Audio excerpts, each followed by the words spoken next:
Ada kembali di Apa Kabar Indonesia Malam, pemirsa, dan saya akan langsung mengajak Anda untuk mengetahui seperti apa sebenarnya pendapat publik berkaitan dengan permasalahan aturan dari royalti ini. Saya akan langsung mengarah ke Shena Damayana yang berada di suatu tempat di Jakarta. Selamat malam, Shena. Seperti apa tanggapan publik di sana?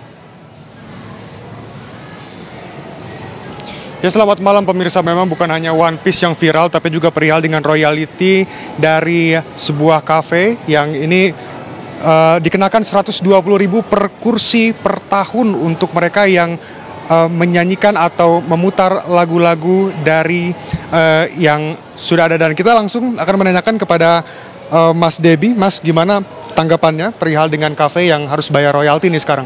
Oke, ya, dengan suatu kebijakan seperti itu, ya kurang setuju, karena terbentuknya kebijakan kan kita harus melihat dari berbagai perspektif gitu. Nah, kalau untuk dari perspektif sebagai penggerak usaha atau UMKM kecil, itu akan merasa terbebani gitu. Nah, bukankah itu sebagai wadah dari musisi untuk promosi karya-karyanya seperti itu. Kecuali kalau pemutaran dari karyanya musisinya itu secara live musik itu. Kalau itu kan sudah ada, kalau secara live musik itu kan sudah ada ketentuannya, yaitu hak cipta itu. Seperti itu sih kalau dari saya. Oke. Tapi kalau misalkan kafe nggak bayar royalti, apakah menurut Masnya ini adil atau nggak untuk para musisi ini? Adil atau tidaknya kontradiktif sebenarnya. Kenapa? Kita lihat bagian aspek yang paling kecil. Kalau penggerak usahanya itu masih kecil, yang masih merintis, menurut saya tidak adil. Kecuali kalau misalkan yang penggerak usahanya yang sudah komersil, ya menurut saya adil dengan mengeluarkan regulasi seperti itu. Oke. Pendapat dari Mas Debi, kita juga akan mengetahui pendapat dari Mbak Deva. Mbak, gimana nih perihal dengan hal tersebut, pembayaran royalti dari kafe untuk musisi, ini apakah adil atau tidak, setuju atau tidak? Kalau buat aku sih setuju, karena kan yang namanya seorang musisi itu kan pasti punya karya dan harus dihargai sih oleh orang-orang, khususnya kan para pendengar, yang dimana coffee shop ini kan dikomersialin ya, dimana ketika seseorang datang ke sebuah coffee shop atau cafe, dia kan diduitin gitu istilahnya. Jadi musisi itu pastinya harusnya dihargai juga lah karyanya gitu. Tapi bukankah itu bisa membebankan kafe itu sendiri? Kalau misalkan hal tersebut sih balik lagi dengan coffee shop itu ya. Soalnya kan kayak kalau misalkan pun dia mengambil musik itu dari platform lain pun, itu pun menurut aku pasti kan punya udah jelas aturannya. Seperti salah satu platform musik yang dimana di situ tuh udah dijelaskan bahwa ketika dia mengeplay musik tersebut harus untuk itu pribadi, tidak boleh untuk komersial gitu. Jadi yang seharusnya orang-orang tersebut itu ya bacalah aturannya gitu. Pendapat dari Mbak Deva dan juga Mas Debi ini mewakili Gen Z, ada yang kontra, ada yang pro. Kembali ke Anda di studio. Baik, terima kasih Shena Damayana atas laporan Anda. Saya akan langsung ke Pak Dharma terlebih dahulu. Pak Dharma, mungkin saya akan menanyakan ya, tidak hanya pengusaha saja begitu yang sebenarnya komplain berkaitan dengan permasalahan ini karena ketidaktransparan ya, tetapi juga musisi. Banyak sekali yang kemudian menyebutkan bahwa royalti tersebut ini tidak sampai kepada musisi ataupun juga pencipta lagu. Bagaimana kemudian ini alur dari dana royalti itu sebenarnya? Terima kasih, pertanyaan yang baik dalam rangka mengedukasi ya. Bahwa undang-undang mengatur untuk mendapatkan hak ekonomi, para pencipta lagu, para pemusik, para produser fonogram, para penyanyi, itu hak terkait, harus memberikan kuasa kepada lembaga manajemen kolektif. Kenapa? Karena hak mengumumkan ini, tidak mungkin pencipta lagu akan ke seluruh dunia untuk dia mengontrol lagunya dibawakan di mana. Yang berikutnya di seluruh dunia melalui mekanisme di luar negeri namanya CMO atau Collecting Management Organization. Ketika sebuah karya cipta lagu dan musik dibawakan di ruang-ruang publik memberikan dampak ekonomi bagi penyelenggaranya, wajib hukumnya untuk mendapatkan izin atau membayar royalti melalui lembaga manajemen kolektif.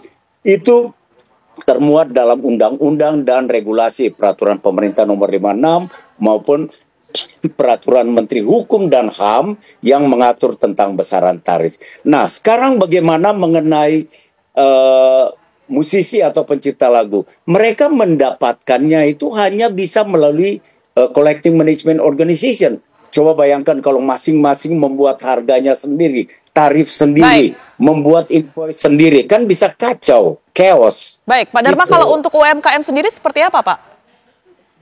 Pasti saya pastikan dia mendapatkan perlakuan khusus di dalam rangka menumbuh kembangkan ekonomi kerakyatan di Indonesia. Dan kita memperhatikan dengan sungguh. Misalnya, tarif itu kita berlakukan dengan tingkat okupansi kita menghitung maksimal 60%. Karena kita tahu persis usaha yang baru, kemudian juga misalnya pada bulan puasa kan orang kurang yang mengunjungi kafe, rumah makan dan lain sebagainya. Jadi tingkat toleransi itu ala Indonesia. Baik, gitu. Pak Dharma. Baik, saya ke Mas Diki. Mas Diki, sesaat setelah ini, langkah apa yang akan dilakukan ya oleh pihak manajemen kafe berkaitan dengan penyesuaian royalti ini? Sebenarnya kalau saya boleh ada sedikit pertanyaan nggak sih Mbak? Mungkin berkaitan dengan ini ya. Sekarang ini kan, mungkin tadi itu kan aturan menurut Pak Dharma kan aturan lama, tapi baru kita dengar. Mungkin baru buat kami ya, gitu. Mungkin teman-teman yang lain udah lama dengar. Tapi kemarin kan kalau saya sebagai orang awam dengar ada beberapa musisi ribut satu dan lain hal terkait hal ini. Saya hanya tanya satu nih, apakah jaminan kami sebagai pelaku usaha kalau kami membayarkan royalti tersebut ke LMKM dalam hal ini, adakah jaminan buat kami tidak akan ada institusi atau lembaga lain atau pihak lain yang nanti one day tiba-tiba akan mengklaim hal yang sama gitu? Karena ini kan, mohon maaf Pak, aturan lama kata Bapak, tapi baru kami dengar gitu. Jangan sampai kami ini sebagai pelaku usaha, kita ikutin aturan, kita bayar sesuai dengan aturan yang ada, tapi jaminan apa buat kami sebagai pelaku usaha? Tidak akan ada hal-hal seperti ini lagi di kemudian hari dari lembaga lain atau institusi lain. Baik, atau mungkin langsung dijawab Pak Dharma. Ya, terima kasih Bung Diki. Sebagai Ketua LMKN, Lembaga Bantu Pemerintah yang sah, saya pastikan dengan membayar royalti melalui LMKN dan kita mengeluarkan surat lisensi untuk penggunaan karya cipta dan lagu, tidak ada pihak lain yang menuntut. Itu pencipta lagu atau siapapun, tidak. Karena aturan mengandung, dan ketika kita memberikan lisensi, di belakangnya itu termuat perjanjiannya. Ketika ada masalah, tentunya LMKN akan membela para pihak yang sudah patuh membayar royalti. Itu yang pertama. Yang kedua, hari ini dari pagi sampai malam ini di ruang sebelah ini, kita masih membahas tentang revisi tarif royalti di Indonesia. Tadi ada Mas Piyu, ada Chandra Darusman dan lain sebagainya. Sekarang sedang dengan kementerian, gitu. Kita menyusun tarif untuk kita lakukan penyesuaian dengan kondisi keindonesiaan kita. Baik, kami tangkap gitu. poinnya. Terima kasih Pak Dharma atas penjelasannya. Sayang sekali durasi kita sangat terbatas di sini. Terima kasih juga untuk Mas Diki yang sudah bergabung bersama kami di Apa Kabar Indonesia Malam. Harapannya ke depannya lebih transparan karena sosialisasi inilah yang kemudian ini dibutuhkan ya. Tidak hanya teman-teman musisi tetapi juga para pelaku usaha. Terima kasih, sehat selalu semuanya. Terima kasih. Dan pemirsa, Apa Kabar Indonesia Malam kami akhiri di sini. Sesaat lagi Anda dapat menyaksikan program Fakta bersama dengan Kristanti Yosefa. Saya Tiara Harahap. Dan saya Widi Welintania pamit undur diri. Selamat malam, sampai jumpa.